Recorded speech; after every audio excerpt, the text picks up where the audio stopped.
Here was Trump yesterday, also at the White House, sitting next to Netanyahu, when he was asked about Iran. And Trump has said, look, I hope to get a deal with Iran. Remember, there was a deal with Iran that Obama negotiated with the Iranians with the help of the Russians that provided for inspections of their nuclear facilities. And Trump thought that was an inadequate deal. So he ran on a campaign promise in 2016 to pull out of it and then did. So now there's no more deal with the Iranians. There's no more inspectors. That was the framework that we had that was nullified in the first term because the Israelis hated that deal. So Trump is now saying, look, I'd like to get another deal with them, a better deal for them to dismantle their nuclear program, to prove to us they've exploded it, things that Iran will never do. It's essentially humiliation.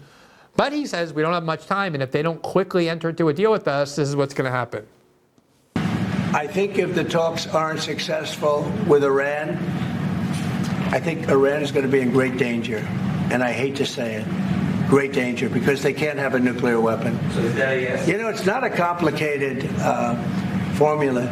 Iran cannot have a nuclear weapon. That's all there is. So you can't have it. Right now we have countries that have nuclear power that shouldn't have it. But I'm sure we'll be able to negotiate out of that, too, as part of this later on down the line. But Iran cannot have a nuclear weapon. And if the talks aren't successful, I actually think it'll be a very bad day for Iran if that's the case. Yeah. So that's not really a veiled threat. That's a very explicit threat, saying, look, either Iran agrees to a deal or we're going to, have Iran, it's going to be a very bad day for Iran. It's going to be a very dangerous situation for Iran, obviously threatening to bomb them, which is what the Israelis have been trying to get the United States to do forever. Remember, Trump's already paying for the Israeli war in Gaza. He resumed and then escalated Biden's campaign of bombing the Houthis in Yemen. You'll see that yesterday he talked about deploying American troops to Gaza to basically clear it out of all Palestinians, also an Israeli dream, putting actual American troops on the ground in the Middle East. And now he's talking about bombing Iran. Here from Reuters on March 30th, he's been doing this for a while. Trump threatens a bombing if Iran does not make a nuclear deal. Quote, in Trump's first remarks since Iran rejected direct negotiations with Washington last week, he told NBC News that the U.S. and Iranian officials were talking but did not elaborate. Quote, if they don't make a deal, there will be bombing, Trump said in a telephone interview. Quote, it will be bombing the likes of which they have never seen before. There's a chance that if they don't make a deal that I will do secondary tariffs on them like I did 4 years ago, he added. Now, I understand very well that Trump threatens things in negotiations. You read The Art of the Deal, that's very basic to it. It's not just Trump, that's what people do. I used to be a litigator. People say either you settle, or we're going to litigate against you until the end of time, we're going to bankrupt you, we're going to destroy you. You have to put the other side in some kind of fear to incentivize and gain leverage in negotiations. That I totally understand. But the United States can't go around promise to bomb the crap out of a country like Iran if they don't get a deal, and then not do it if there's no deal. And it's not that clear that there's going to be a deal. Here's Netanyahu basically giving marching orders to the U.S. We'll see whether or not Trump takes them that way, about what he says has to happen before a deal with Iran can be done. He said, I have just finished my second visit to the U.S. in 2 months, a very warm visit with my friend, President Donald Trump. You could be impressed from the great closeness and friendship between us, which was expressed in the issues we discussed. First of all, Iran. We agreed that Iran will not have nuclear weapons.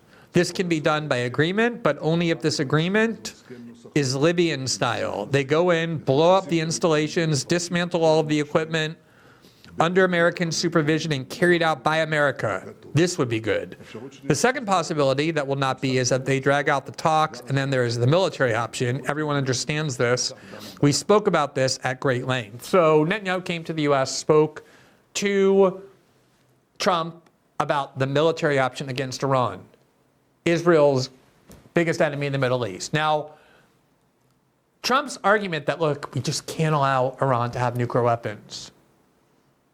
India has nuclear weapons. Pakistan has nuclear weapons. North Korea has nuclear weapons. Israel has nuclear weapons. To say nothing of France and the UK and China. Why is it so uniquely threatening to the U.S., not to Israel, but to the U.S., for Iran to have a nuclear program as well to offset the Israeli one? Professor Mearsheimer was asked about this week, and he made the point that he thinks nothing would be more stabilizing to the Middle East than if Iran gets nuclear weapons.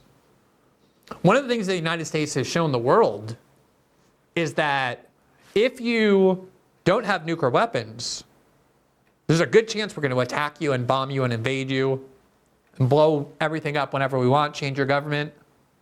The only protection against that is if you get nuclear weapons, then we won't mess with you. We don't mess with Pakistan, we don't mess with India, we don't mess with North Korea, we don't mess with China. I mean, we do a little bit with all those countries, but we're very constrained because they have nuclear weapons. We've created a world in which a country would be crazy not to consider getting nuclear weapons. But between Israel and Iran, Iran has shown more restraint than Israel. We talked about this many times before. And in terms of their attacks on Israel, they were very rational. They were very constrained. They've never demonstrated that they're a, quote, suicidal or apocalyptic religious cult. I would say Israel is closer to that now than Iran is. I agree you don't want Iran to get a nuclear weapon, all other things being equal. Although Professor Mearsheimer argues convincingly that it would be good for the Middle East. Because then the Israelis and the Americans couldn't constantly be threatening to bomb everyone in the Middle East, bomb Iran in the Middle East, because Iran would be on equal footing to Israel. But either way, it's much more Israel's problem than the U.S., but Israel's problem by definition is the U.S.'s problem, and Trump says, and Netanyahu says, this is going to have to be America that goes in, and America that does this. And Trump's like, yes, absolutely. Even though the whole Trump movement over the last 10 years supposedly has been about getting out of the Middle East, getting out of endless wars. Trump already has two in the Middle East, the bombing of Yemen, the one in Gaza. Now we're talking about a third, with a much bigger and more powerful country and military. The second issue is this idea of a Libyan model. You know what Netanyahu was talking about? In 2003, Colonel Gaddafi, the Libyan leader, agreed to denuclearize, to demilitarize. The West said, look, this is what you need to do to become more integrated into the international community. And he did. And then in the next presidency, which was Obama's, there's no more Gaddafi. The US went in with the French and the British, utterly obliterated Libya, got Gaddafi out onto the street where he was raped and murdered. And ever since, Libya has been ridden with the return of the slave trade, with anarchy, with ISIS, with immense instability that caused an immigration problem for Europe. You think anyone's going to be convinced, oh yeah, do what Gaddafi did. Look how well it worked out for him. You should do that. Just be militarized, then we won't bother you. It's the Libyan model, says Netanyahu. That's the only thing that will work. There are some very well-connected figures in the MAGA movement, meaning well-connected to the White House, who, to their great credit, are sounding the alarm that this is very real, that there's serious talk in the White House about bombing Iran. This is not just a negotiating ploy. And there are people in MAGA saying, this is completely contrary to what we thought we were supposed to be getting. Here's Charlie Kirk on April 3rd, who went on to X and said this, quote, it's going unnoticed because so much other news is happening. Exactly. But he says, the war drums are beating again in D.C. The warmongers worry this is their last chance to get the white whale they've been chasing for 30 years, an all-out regime change war against Iran. A new Middle East war would be a catastrophic mistake. Our military stockpiles are depleted from 3 years of backing Ukraine. Our effort to reshore manufacturing has only just begun and will take years to bear fruit. War would worsen our already immense deficit in national debt. Iran is larger than Iraq, Syria, and Afghanistan combined. A war would not be easy and could easily become a calamity Thanks to President Trump's restraint during his first term, America has a golden opportunity to pull away from Middle East quagmires for good. We shouldn't throw that opportunity away so that some DC has-beens can feel tough by sending young Americans to die yet again.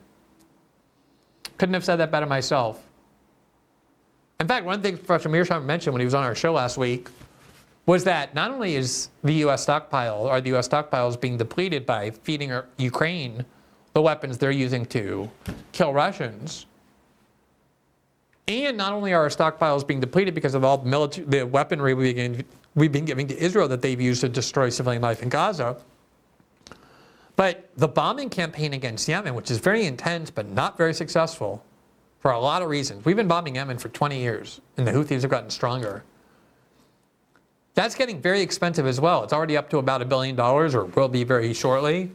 And it too we're bombing so much that it too is depleting our stockpile. So we're depleting our own stockpile for Ukraine, for Israel, to bomb Yemen. And obviously that will thin out American military resources, but also it will thin out our resources in general.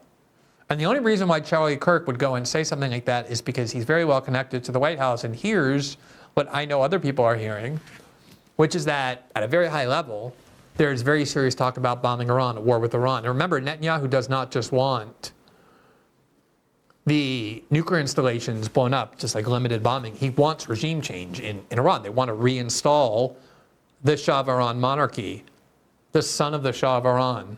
Remember, the whole problem with Iran in the first place, with respect to the United States, came because we overthrew their government in 1954 and we replaced him with the Shah of Iran, a U.S.-Israeli puppet who was a savage, brutal dictator.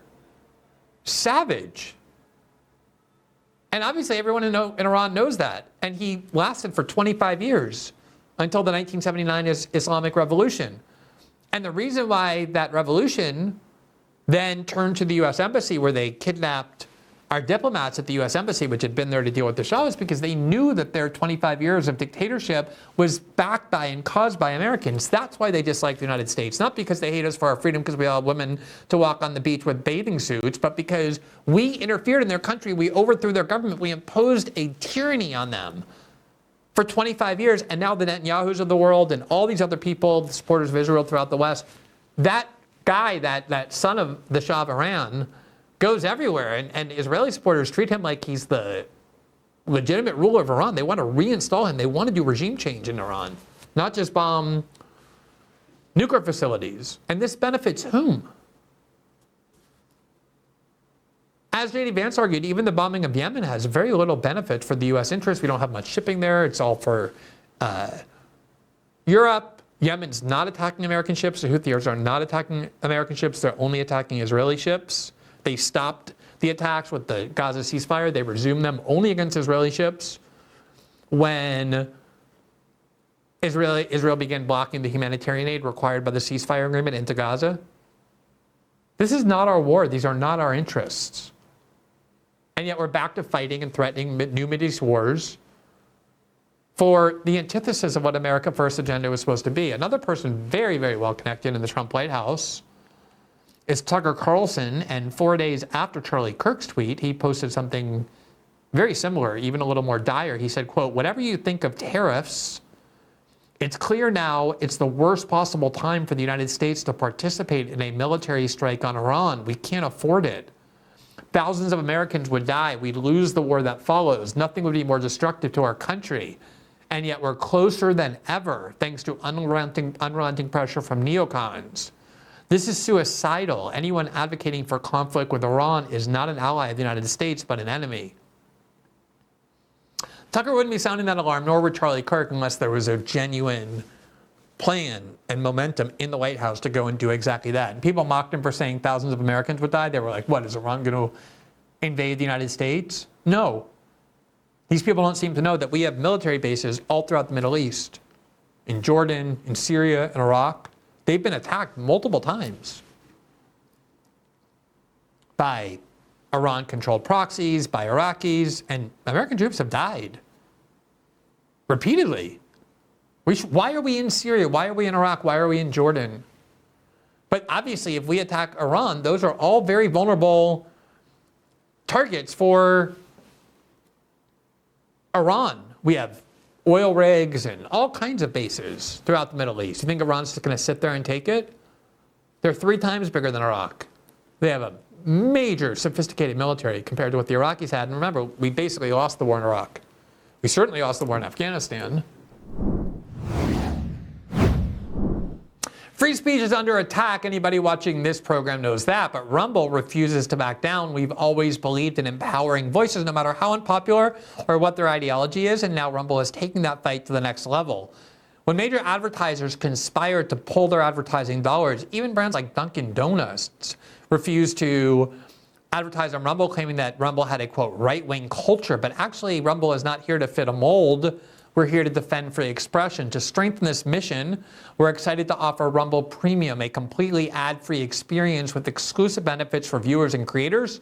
You'll find exclusive content from creators like Dr. Disrespect, Tim Cast, The Mug Club with Steven Crowder, Jimmy Dore, and many more. It's more than a subscription.